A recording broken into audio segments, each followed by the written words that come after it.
povo, neste momento nós estamos aqui no centro de Ceará Mirim, mais precisamente aqui no Solar dos Antunes, para conhecer o Museu do Cinema, a Máquina de Sonhos. Aqui é o maior museu brasileiro do cinema, aberto ao público e gratuito. E você é o meu convidado para entrar no túnel do tempo.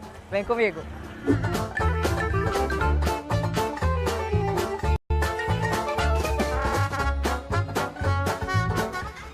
Resenheiros, chegou o nosso momento, sim, de conhecer mais sobre o universo do cinema.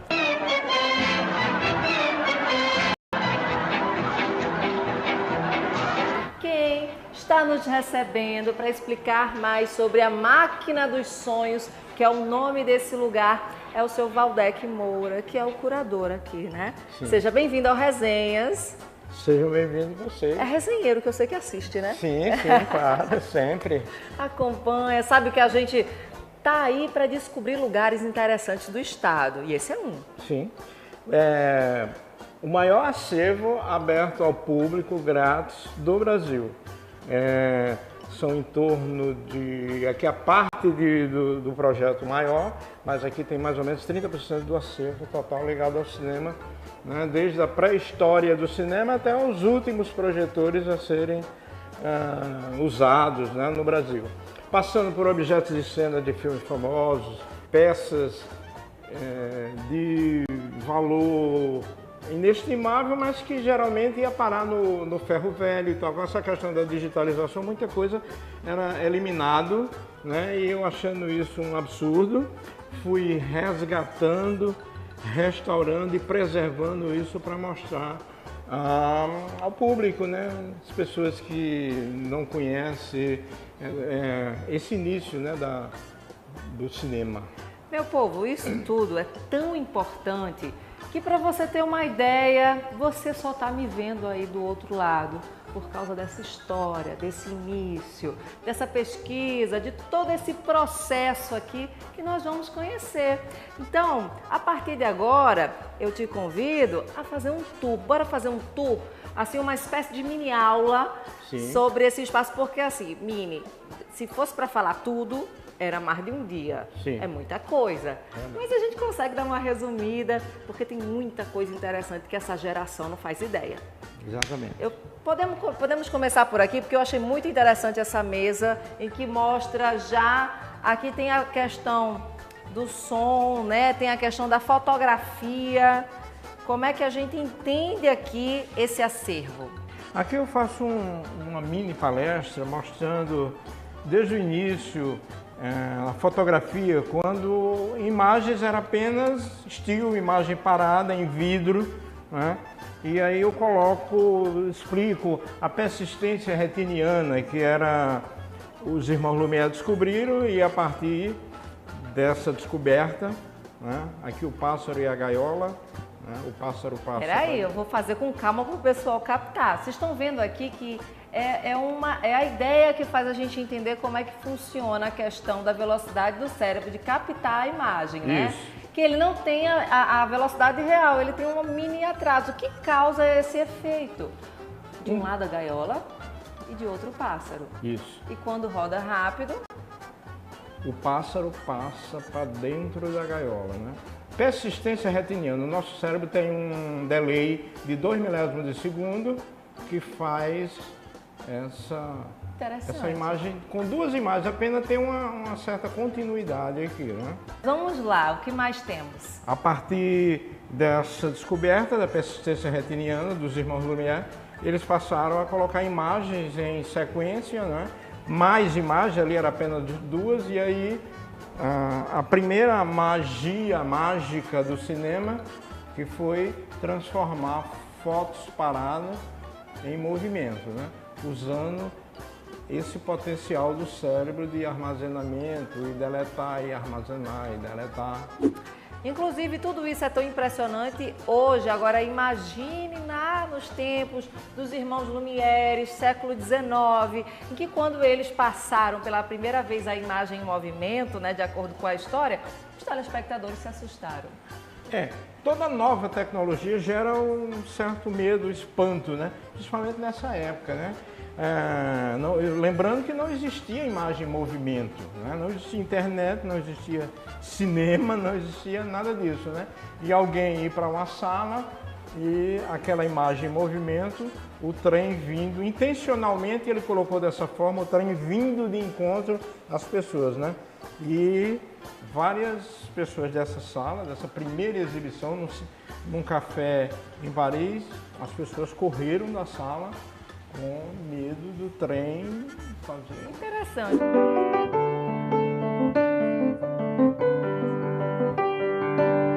Gente, a riqueza desse lugar é tão grande, respira a história, que a gente vai encontrando relíquias assim que chamam a atenção. Por exemplo, essa cadeira aqui, ó, é a cadeira do Mazzaropi.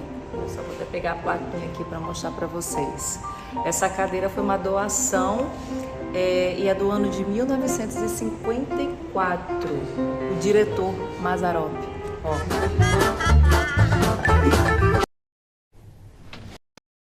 Juvenal, presunto Sadia, por favor. Presunto Sadia, né? Mais vendido do Brasil. A família Bis cresceu.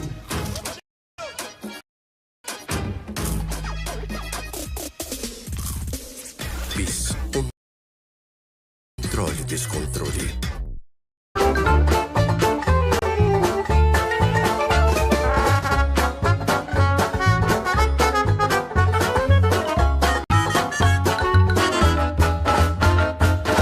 Nós temos uma grande relíquia que, sim, meu povo, pasmem, ainda funciona. Inclusive, uma observação, tudo aqui funciona, viu? Tudo aqui está muito bem conservado, claro, com as suas limitações devido ao tempo, mas funciona. Sim. E como é que é o nome exato? Porque não é simplesmente a vitrola, né? Não, aqui é um gramofone, século XVIII, né? As primeiras imagens gravadas eram em... Esse barulho é porque ele está fazendo a manivela girar. Gente, é a manivela, calma. Sim. Lembrando que não existia transistor, válvula, nada disso, né? Som gravado na época era isso. O que a gente chama de ruído hoje, naquela época, era um som esplendoroso, porque é uma novidade um aparelho emitir um som. A gente vê muito isso em novela de época, em filme de época, mas olha, ver assim ao vivo nos faz entender a nossa evolução. Bem legal, né?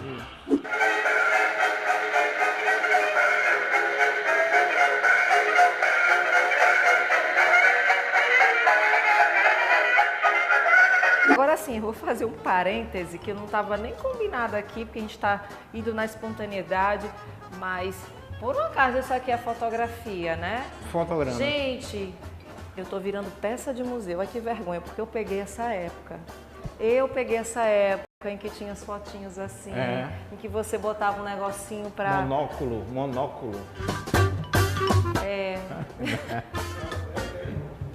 Abafa. Gente, abafa essa parte. Eu não reconheci nada do que tem aqui, nada. Essas peças são originais. Na ânsia de exibir algo, eles pintavam em vidro, né? E com uma peça chamada Lanterna Mágica, que era aquela lá, ou essa aqui, eles exibiam em paredes apenas imagem ampliada, né? E Exato. a partir dos irmãos Lumière foi que eles conseguiram transformar a fotografia parada em movimento. Impressionante. É muita coisa, meu povo. Vale a pena demais você vir aqui conhecer.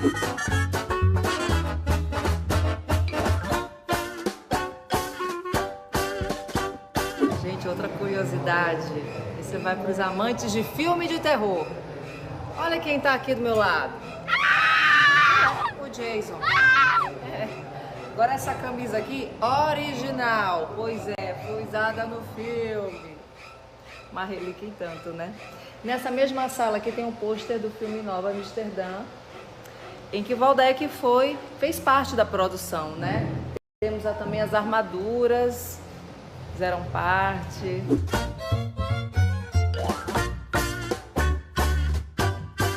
Gente, agora eu vou fazer uma observação, olhando nos olhos.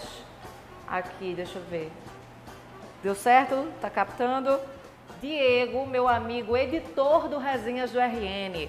Você acha que é fácil? Aliás, você acha que é difícil editar o Resenhas às vezes? Imagina se fosse nessa belezinha aqui. Pois é, isso aqui era o editor da época, né? Aqui se editavam os filmes, as películas, tudo na base do corte. Cortar, emendar, né? A facilidade de hoje que é editar um filme, né? Nessa época, às vezes a edição de um filme durava um ano, cortando, emendando, com durex, né? O filme era gravado, aqui é um filme virgem, né? E através de um processo químico virava em imagens, né? E era editado cortando, emendando num aparelho como esse. Olha a mão de obra. Cinema. Meu povo, valorizem os filmes antigos, aqueles lá realmente pré-históricos, porque dava trabalho, né? Era tudo muito arcaico, muito difícil. Aí entramos num outro momento, aqui numa outra parte, que é envolvida com a sonoplastia, né? Sim. Olhem só esses efeitos especiais da época que faziam toda a diferença.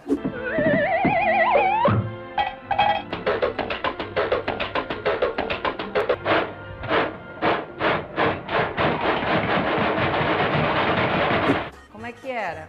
Aqui seria soldados marchando, 20 soldados marchando, o som era mais ou menos isso.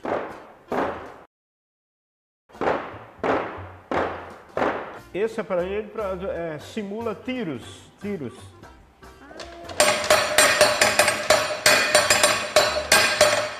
Interessante. Fora isso, tem também... barulho de trovão, né? A chuva e o trovão, aquela coisa que era feito... E também tem quando tinha cena dramática com tapa. Nossa! Oh, meu amor, estava tendo outro pesadelo, hã?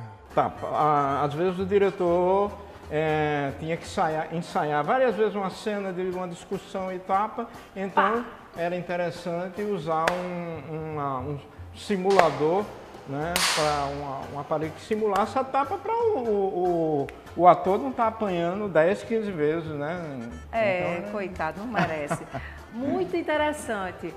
Agora sim, meu povo, nós estamos, como eu já bem disse, num resuminho do resuminho. O que eu acho que a gente devia fazer então é já partir para essa outra sala que tem muito mais prosa, né, para a gente ter. Podemos partir para lá? Claro, vamos lá. Simbora.